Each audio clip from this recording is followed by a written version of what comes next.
Edumasa, the only republic existing within the republic. And I say, thank God it's Monday. Another fine Monday is with us again. Another fine Monday to meet up, as we always do. And we do so in the name of the finest ritual on radio, a ritual performed by patrons.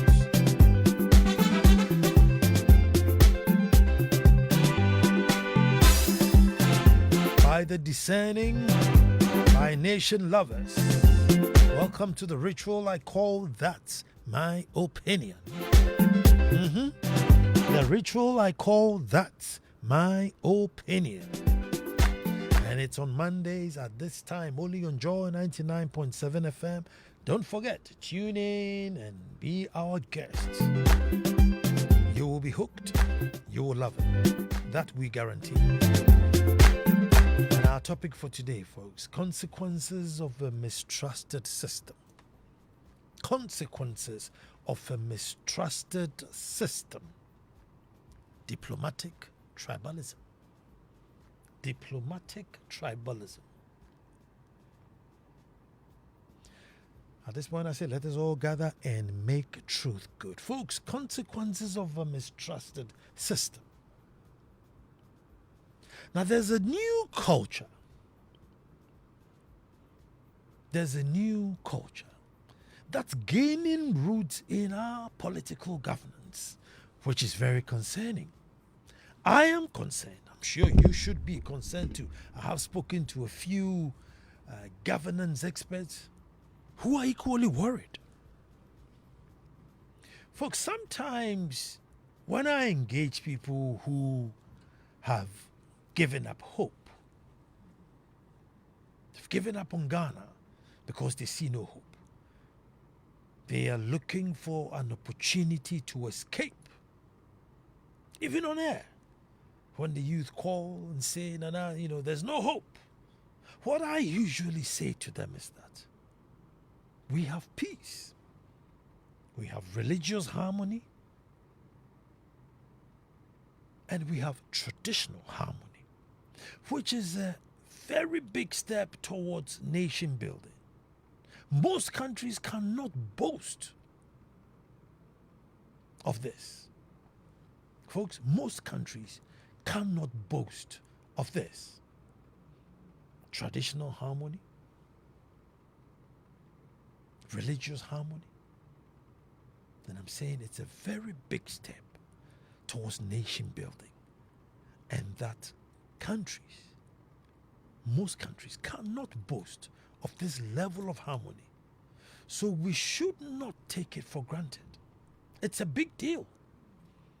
It's a big deal. We must cherish it, protect it at all costs.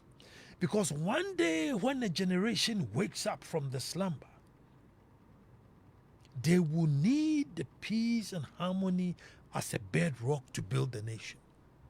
After we are just chopping and looting and doing all the unnecessary things to the nation, if a generation wakes up one day and decides to throw our manual away and write a new manual, change their course and start moving to build their nation, folks, the least we can leave for them is that peace and harmony.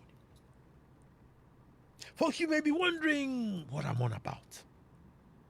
Folks, these days, party folks are quick to kick against certain personalities when they are given positions. And most often, it's not because they are not competent, but either they were not in the trenches, or frighteningly, they are not the right tribe. And this go particularly for like regional ministers, DCEs, MCEs. They can face a major objection because they are not from the area. They are not indigents. What's also worrying, folks, is the openness, the confidence with which it is done, the objection and the kicking against, the openness and the confidence with which it's done. And don't get me wrong, sometimes, folks, we Nana too are very guilty. Nananum too can be very guilty. Oh, I want a son of the soil to be appointed as a DCE, and this will be coming from the palace. I mean, there are certain districts where it has already become a convention. You cannot send a non-injured in there, and it won't happen. It won't happen. You won't even dream of it. Folks, we should be concerned. Now, I may be wrong, but in my opinion, I think we are jumping behind familiar personalities in the name of this new diplomatic tribalism because we can't trust the system to work. You don't believe you can just go in there, file a report or make a request, and the system will see it through for you to get whatever it is that you're looking for. But if your man is placed there, if your tribesman is there, then there's a chance that if you need assistance, you can go through him rather than the system. Because I am not sure, and I don't want to believe that we are truly tribalistic. I mean, to that level. After all, folks, non-indigents live and work everywhere in the country peacefully. We only seem to kick off when political positions come up. Teachers, nurses, agric extensions officers work freely in various towns that they don't come from. Some of them are even kingpins. They are actually, kingpins in the town. They are part of decision makers. They are always in the palace. They are always in the town. There's no problem. Nobody even cares where they come from. They're just there. They're doing their work and they're useful, and so they're being used. I spoke to Professor Jimendia, and I spoke to Dr. Odrosa, and these are thespians in governance, on this issue. Now, what Dr.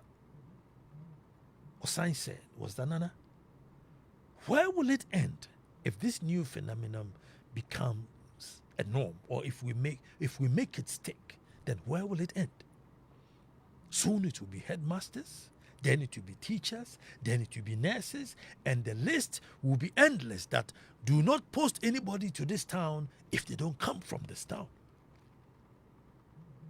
Once this becomes the norm and it becomes a convention, we then just notch it up another bit.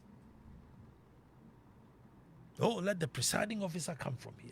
Let this person come from here. Let that person come from here. All the nurses should be from around here. Where does it end, folks? Where does it end? And the list will be endless. Professor Jimendia was concerned that we may be sacrificing competence in the name of we want an indigent. We may be sacrificing competence in the name of we want an indigent.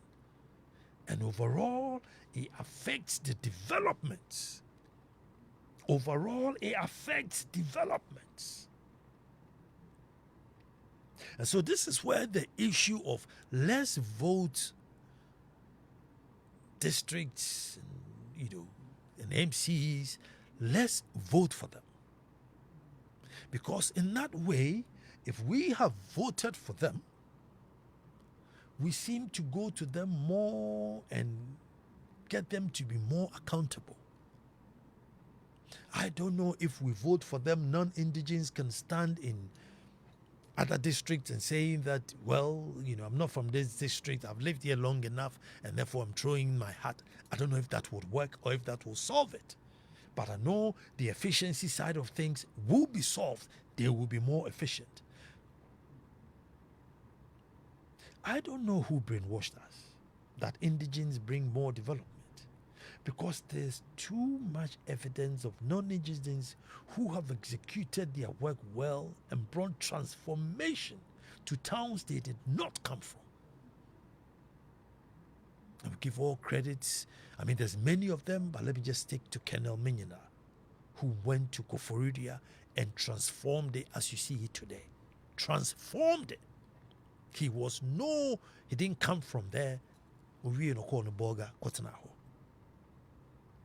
And there are amples of evidence of people who did not come from a region or a district and were posted there and worked marvelously.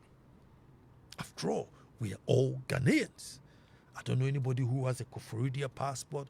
I mean, I know Edumasa, we have a passport, but I mean, that's just Edumasa. The rest of the town, Ubia Yusu, Ghana passport. And therefore, you should be able to be posted anywhere and you serve the country.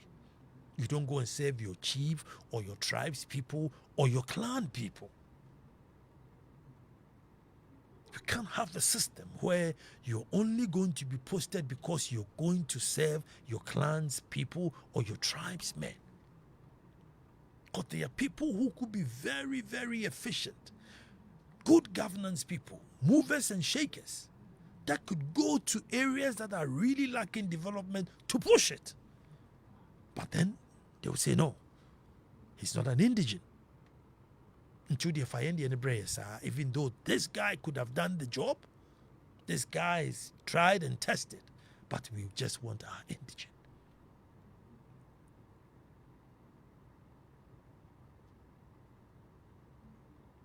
Folks, how do we end it before it gets out of hand?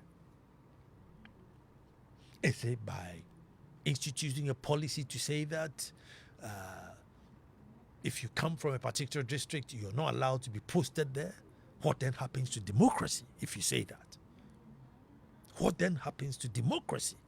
If you institute that, well, Nana Ansah Kwao, since you are from Esiojamai, you cannot have any political appointment in Esiojamai. What then happens to our democracy? So how do we solve it? So that presidents are not blackmailed or hands tied to their back because the people are kicking against somebody who is not an indigene, even though they may be competent. Or folks, do we just accept it as a norm and carry on like that? Another very scary thought. Do we just accept it like that and carry on as a norm?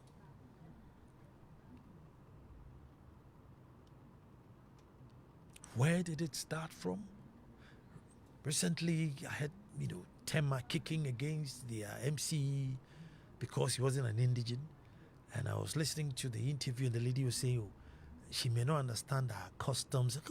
Customs to do what? Custom to and I said, what custom to do what? Yeah, he's there representing the president in the area. What custom is it that you really need her to understand? But they come up with all these reasons why somebody who's not from the area shouldn't be representing the president there. And if you look at the job description, developmental agents, education, tourism, whatever it is that's within that jurisdiction that the person should push. But as the custom bit comes in. But if we let this diplomatic tribalism slide, because it becomes easier, it's comfortable. Well, if the people just want a fanti here, but they know very well that the Ewe man, the Gunja man, or the Ashanti, or the Ga man is absolutely perfect for that job. He could bring things around. He's got good network. He could promote the place. He's got good solid marketing background. He's got good project management background. So with all the investments coming into the area, this is somebody who could stand, do proper negotiations and bring things into the area. However, he's not from there. The president wants his peace of mind.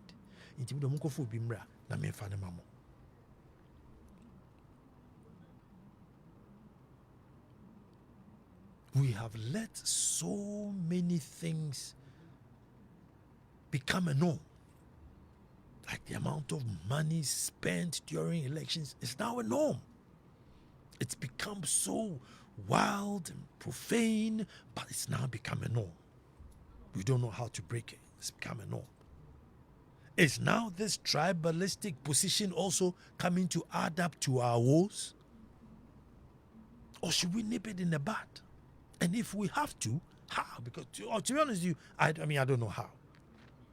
To be honest with you, I'm just bringing it so that we all discuss it. But I don't have the silver bullet.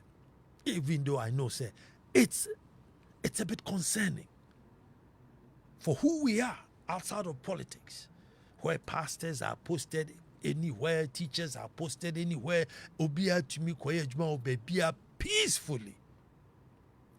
No problems, no qualms, whatever. It's only when political appointees start coming in, then this issue starts raising its head. And I'm saying that if it sticks, it will trickle down. Because once upon a time, you look at how politics, the monetary system started, it's trickled down all the way down that now even assemblymen are looking for money to get themselves elected to become assemblymen. It trickles down. So this tribalism thing, if we don't nip it in the top and think, oh, politics now, it will now trickle down into the civil service and probably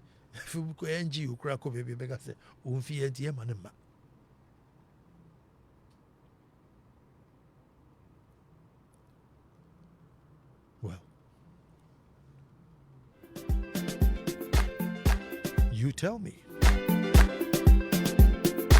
Do we stop it? If so, how?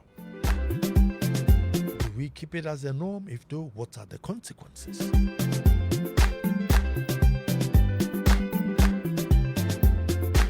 And it's 0302 216 541.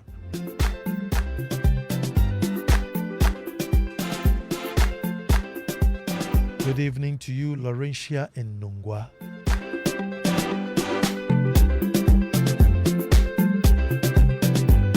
Tom of South La Estates, I see you.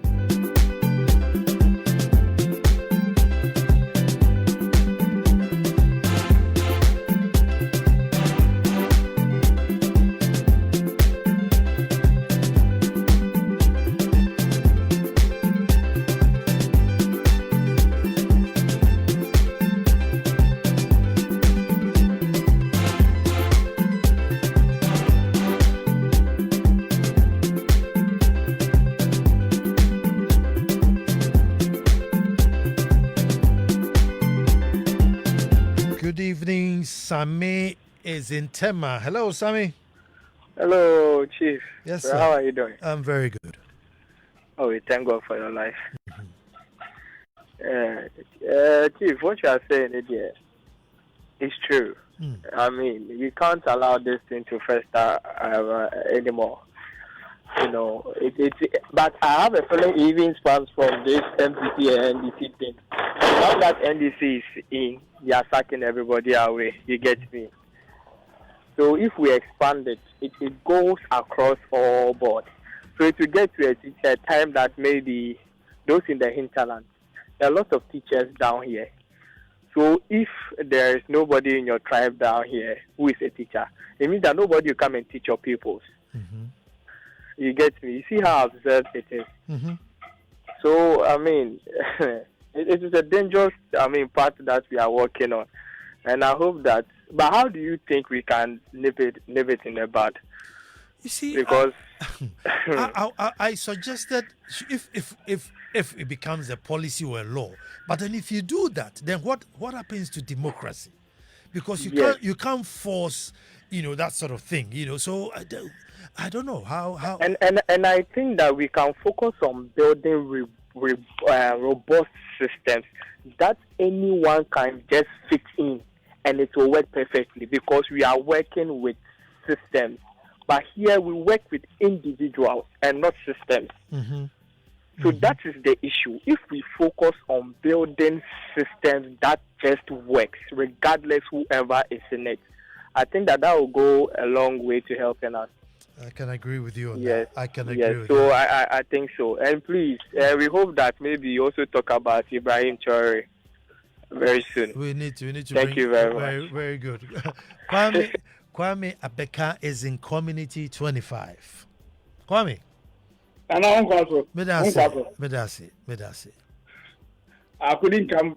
I couldn't come to Kukunte party. your hometown. So next year will be my 15th anniversary. That one you can't miss it. Thank you. Thank you. Kwame, let me hear you. Be honest with you. Yeah. We should be sincere with ourselves. This tribal thing that is now raising itself, as far as our political landscape is concerned, should be addressed right and now. We are talking about development of areas, communities, and the country. Not about, I am from here. I am from here. This is with you. I will make a particular example about Ebi Wright and what the community is saying that she's not an indigent. Mm-hmm. Mind you, when they went for the election, this lady almost won the election as an MP of the area. Mm. So what prevents her from presiding as the MCE of the area? When she could have been an MP. It's silly. Listen, my brother, we have lived in areas. I speak almost like 4 languages in Ghana. And I'm telling you, Ghana is a beautiful place. Mm-hmm. But we are gradually losing that through politics. Let me start with you. Nana, is it wrong for even an account to be nominated as a Northern Regional Minister? It shouldn't be. Kwame Nkrumah built secondary schools across Ghana, and I'm telling you, most of the people that attend these schools were not from there. Just to bring national cohesion. Let me end it from here. And to be careful and tell ourselves that we should be careful. Thank you very much. Nana Kwesi is in Ayikuma. Nana Kwesi. The tribalism has been in existence forever. Okay. It's just that we always pretend it doesn't exist. If that's not the case, we are in this country. Somebody can tell you that you can't marry from this tribe, all because of prejudice and stereotyping. Do you understand? So me, it's not even strange for me. We want solutions, right? Yeah. And we're a solution. Look, we keep saying that the power to the president is too much, right? This is one of them. So going forward, you see, for this constitution, what will mean in our constitution? Going forward, the constitution has to be amended, and then all of these people will be voted for. Don't be appointed by the president anymore. So if you are interested, you vow for the position as a candidate, and we open it up for the people in that community. All of them must vote to elect whoever they want them to lead them in that community. And let's take that power from the president. So far as the president is the one who is doing all the appointments, Nana, people will always have their issues, and they will don't like this one, and this person is not from here, and this person is not from there. It's not really about competence anymore, Nana. It's about who works for the party and who people like. Okay? If you are fortunate and the one that people like competent, then hallelujah. If you are not fortunate and the person is not competent, and by the mere fact that the people are calling that, oh, we want this kind of person, they bring that person, we won't say they will be there. The channel will expire, and not much has been done. And they are happy. They like it like that. Nana. So, Charlie, this issue here, the constitution, let's amend it. Some of these things, the police, the IGP, we should get to a point where we have new ways of electing these people and take it away from the president. I mean, I don't understand. If I'm appointing all these people, how independent can they be? The next thing they are going after somebody, I pick my phone. I say, Master, what are you doing? Yes, it will never come in the public domain, but they will do what they have to do. And it's as if they are dealing with the issue. They are dealing with the issue. At the end of the day, you see the head and tail. So let's amend the constitution and vote for these people. Let's elect them properly, and then all of these things will be solved. If you are electing them, it doesn't matter who is. Are you going to tell the president? What are you going to tell? They should campaign, and people should vote for them, and then maybe you will get a solution to it. Thank you very much. Thank you very much. If you start campaigning, then DC is also going to now find money to come and campaign. But Moro Hassan. Yes. Assalamu alaikum, my brother. Wa alaikum salam. Good evening, Nana. Good evening. I have I think I'm confused. Like the constitution is confused. No, but the constitution says that we are all Ghanaians, and Ghana is a unitary state. It's not federal. So wherever you are, you're Ghanaian. You're not from Koforidua or you're from Tamale or from Bolga. No, you're Ghanaian. So So let me tell you my side. Yes. Why I think the constitution is contradictory. Okay. For example, what you are just saying, the constitution says that only Ghanaians must vote. Mm-hmm. Really? If only Ghanaians must vote, it means that only the boundaries of Ghanaians must vote. Because they don't want any other country to come and invade and take over the country, right? Mm-hmm. But look at it this way. Why I say the constitution is contradictory. Now, if you say we are all Ghanaians, you know that we have tribal boundaries and ethnic boundaries and things like that. There are certain ethnic groups who owns land, but certain other ethnic groups have come to invade that area to the extent that they are now majority there. And they cannot more contest and win election in that area, except that tribe that has come to invade that area. How does it link to what I'm talking about today? So my point is that if we should have aligned the constitution in such a way that only Ghanaians must vote, but only ethnic boundaries must vote.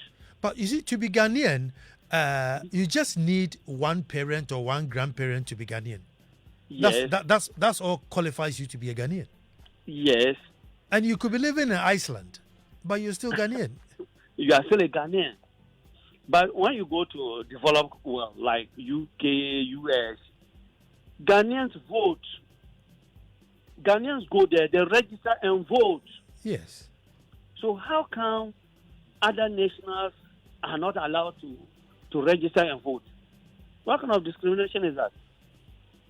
When we go outside there, it is comfortable for Ghanaians to vote, register and vote. Well, if you're a resident. Because if you are there, Mm-hmm. whatever political decision is taken, affects where you stay. So you must have an interest in who rules you or who takes decision for you. But our problem about the constitution, people are saying that it should be reviewed. Reviewed by who? It is a politician who is going to initiate the review, and they will call those who will review it in their favor. It will still be full of chaff.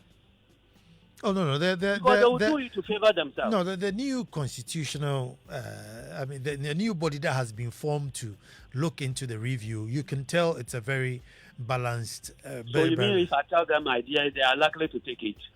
They will throw it away.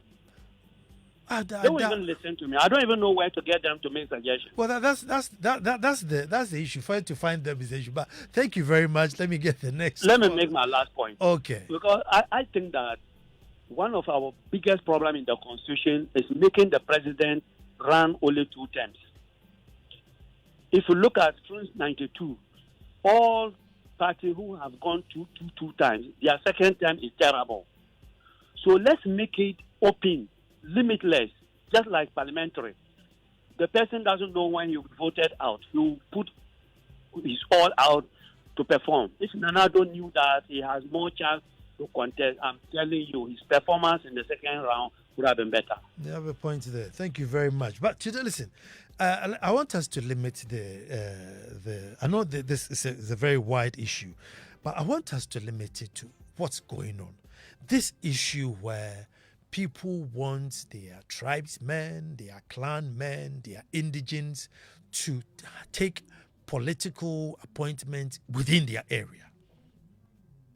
And I'm saying it's becoming too forceful, too brazen, too upfront. They build so much confidence that if it sticks, what next? So I don't want us to divert and, I mean, there's so many issues to talk about. But today I'm just talking about this diplomatic tribalism that's creeping into our politics. Let me hear what Ajimai Joseph will say. Ajimai. Yes, sir. Sorry for the noise at the background. Yes, I hope you're doing well. I'm very well. It has gotten to a point that I would say most of us Ghanaians are not objective. This tribalism issue, I think when we are appointing somebody to take head of office, I mean, we find a competent person. The person who thinks about the work that he's going to do, but the person has the technical know-how to occupy that space. So if you have somebody who is an accountant and has to position himself in an airway land, I mean, his credentials and his or her capability is what you should look at. One of the constituencies in Tamahia, at a point in time when they were deciding who should be an MP, they were saying that you want an indigent. You want somebody whose mother or father is from this area. So when you consider that, and looking at the person's credibility, the person cannot help us. The person hasn't gotten anything on the table. In the end, whom do you blame for non-performance? So I think this tribalism, even now, when you don't appoint somebody from our tribe to be a minister or something like that, then we don't want to agree. A president will appoint MDC or CC, the head of the area, then they will say, because of one or two, the person is not from this area, or you are not going to agree. No, when the person is a Ghanaian and has the technical know-how to perform to the tune of the government. So I think we should be a bit civilized enough to accept whoever, provided that person has the capability to deliver. So I think we should go away with the tribalism issue, because once the person is a Ghanaian, you should allow the person to perform. Thank you very That's my take on that. Thank you very much. Thank you very much.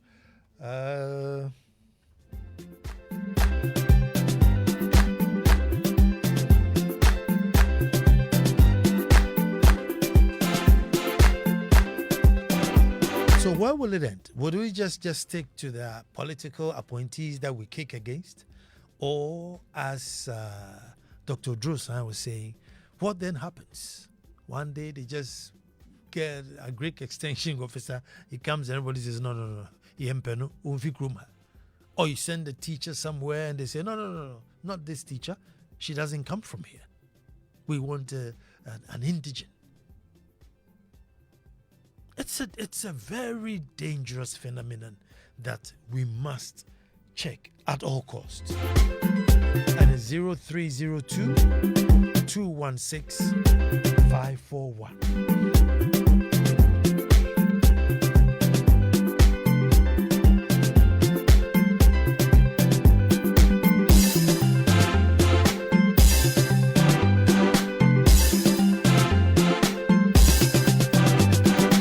What's your thought on this issue?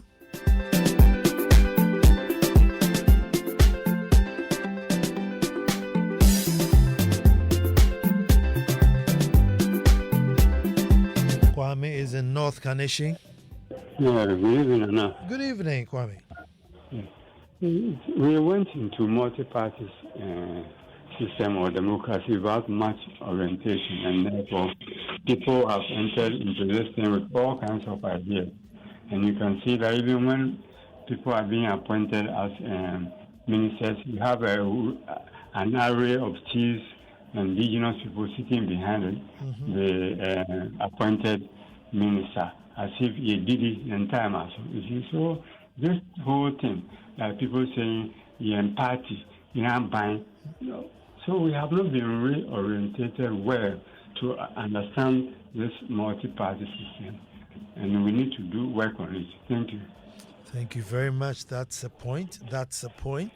But this issue, let me speak to Eben in Dom. Hello, Eben. Yes. Good evening. Good evening. How are you doing? Very well, Eben. Yes, very important discussion. You see, before you brought this on the floor, you should have studied the statistics of community appointments in the country. That is what you have to do. When has this problem raised before in this country? It's just this within this period. And so I would have wished you study the statistics of military appointments from the tribal and original basis before you bring this for discussion. Much as I agree with you, the competence should be the hallmark. Look at the statistics first. Then we can do it for that discussion. Thank you. Thank you. But you agree with me to a certain point. Bafo's on the line. Hello, Bafo. Hi, Nana. Thank you so much. I actually listened to the program, and God bless you for that. But Nana, what you're saying, I'm wondering how possible it could be in Ghana here, or maybe in Africa.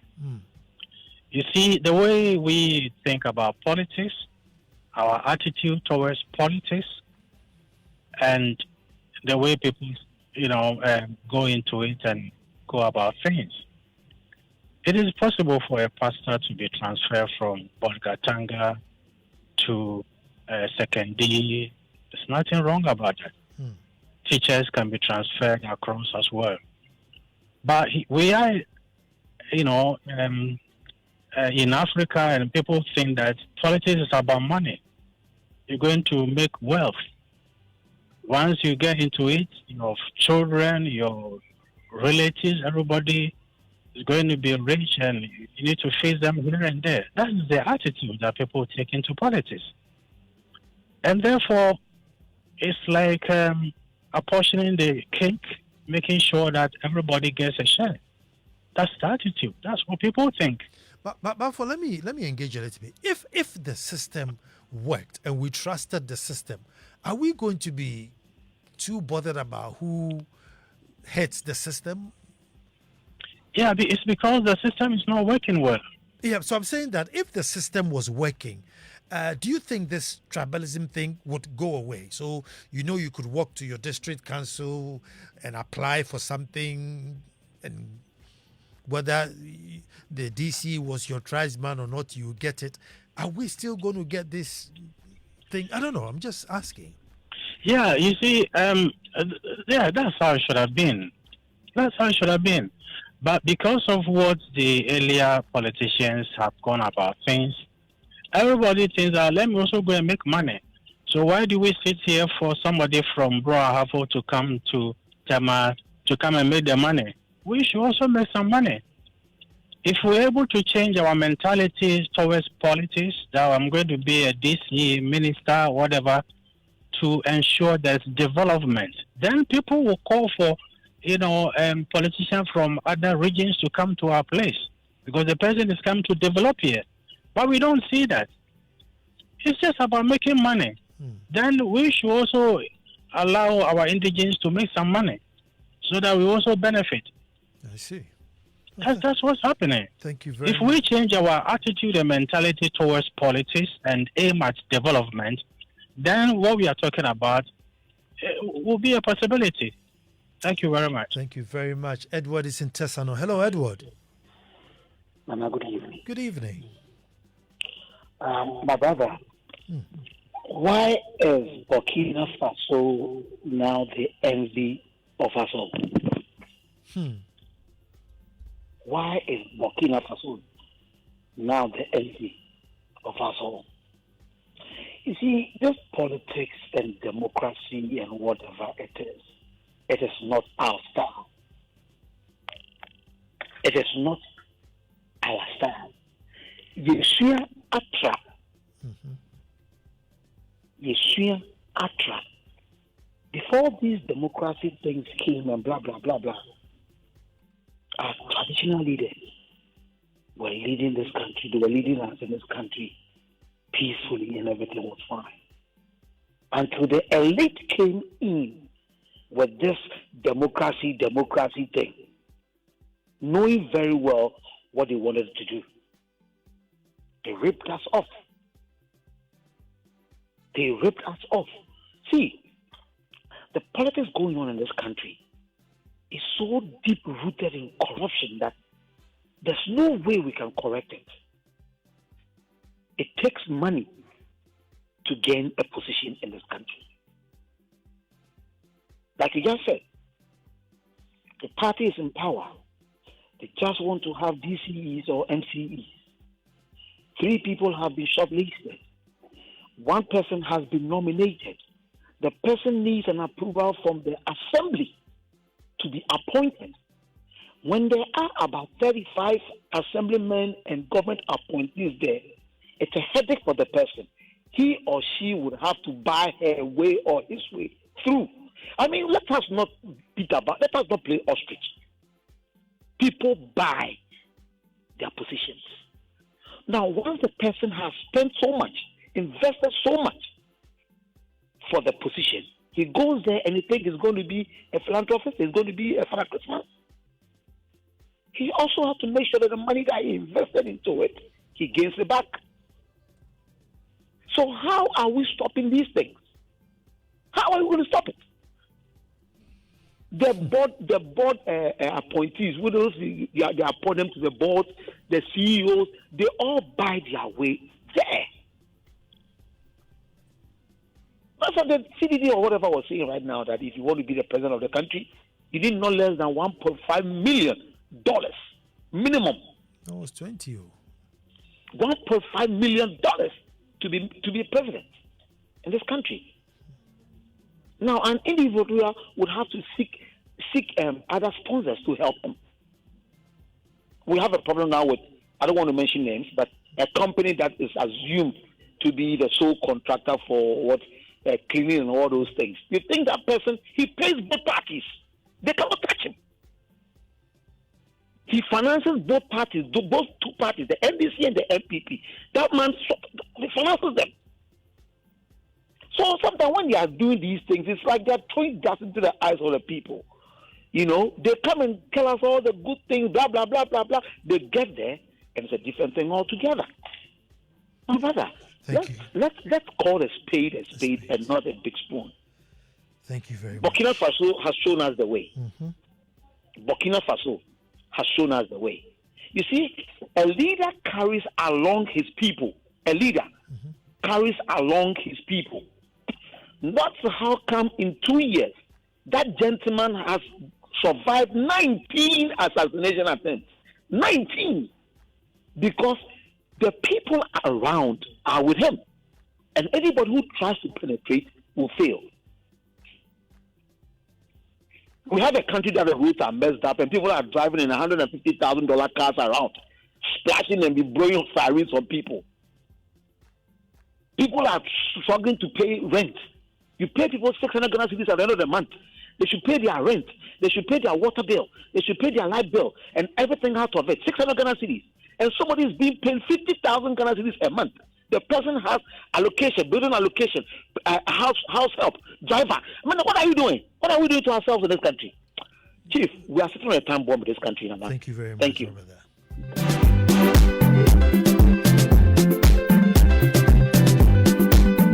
And on that note, thank you. I have my own thank yous to say.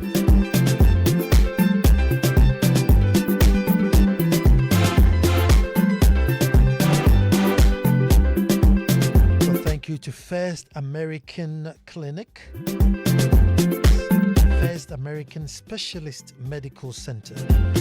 This Thursday, they will be at the Republic of Edumasa to give us health cleaning. Can you imagine? First American Specialist Medical Center, Dr. Dapa and Dr. Last at the Republic of Edumasa. Screen us and test us and make sure we're all not going to die tomorrow. Asadan Koma First American.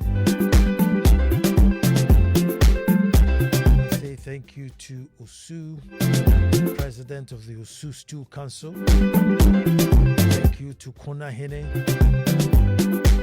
Thank you to Usu Ashanti Jase. Thank you to Kotobabi Hene. Kotobabi Hene, he's got some swag, man. Kotobabi Manche. Kotobabi for nye Manche swag DJ. Nana Predi Hene, thank you. And also Hene, thank you. Say thank you to IGP Asante Apietu, former IGP. And Mr. Francis Poku, former Minister of Security. Mothers from Utublomo, representatives of the Paramountcy, Akwamu Paramountcy, all grace the Kokonte. All these powerful names, Ziggy's shocked.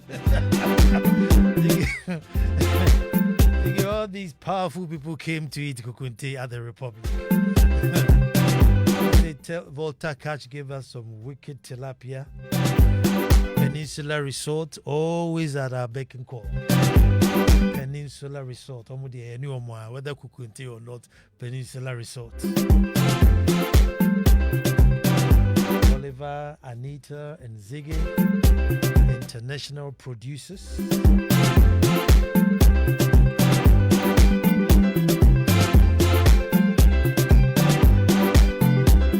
Masa says thank you to all who graced the occasion. Next Monday, God willing, we shall be back to do this all over again.